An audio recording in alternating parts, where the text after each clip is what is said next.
Bangkok, as staunchly Islamic AKEs bulldozed mass graves for the victims of the 2004 Boxing Day tsunami, the only explanation they could come up with was Inshallah, it is God's will.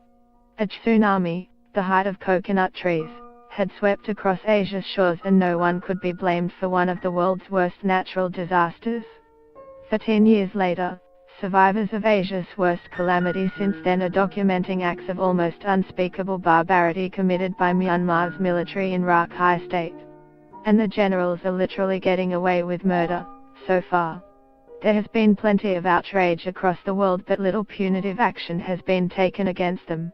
Denunciation by UN agencies and human rights groups, and much global hand-wringing, seems an acceptable price to pay for forcing the Rohingya population from their homelands.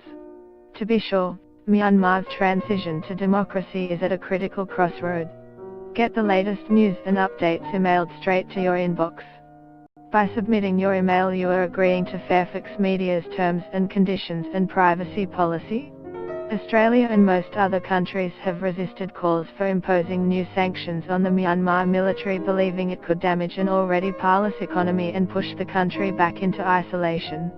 They worry punitive action could undermine the difficult situation facing Aung San Suu Kyi, the country's civilian de facto leader, who was swept into power on a wave of democratic euphoria at historic elections in 2015. But she has become the military's chief apologist, mocking a huge iceberg of misinformation and rejecting reports of sexual abuse against women as fake news.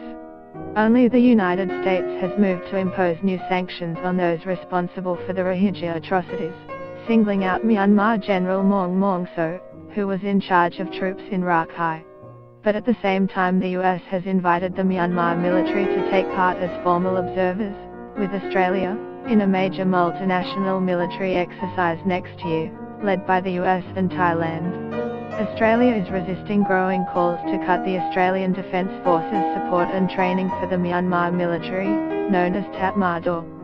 The ADF released to Fairfax Media details of its defence engagement program with Myanmar, which includes 22 Tatmadaw members training or studying in Australia, paid for by Australia taxpayers. The ADF provides support in non-combat areas, including humanitarian assistance, disaster relief and peacekeeping, it said. An ADF spokesperson told Fairfax Media Australia's limited engagement with Myanmar is to encourage positive change through engagement.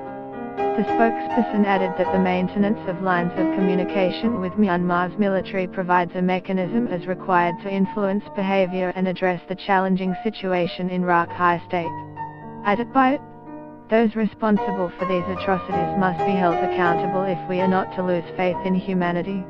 Myanmar's generals have for decades ignored international condemnation of their treatment of Rohingya, who have been denied basic rights, including citizenship in Buddhist-majority Myanmar. International sanctions and pressure matter to the generals because that is what led to them to end half a century of iron fist rule and allow democratic elections.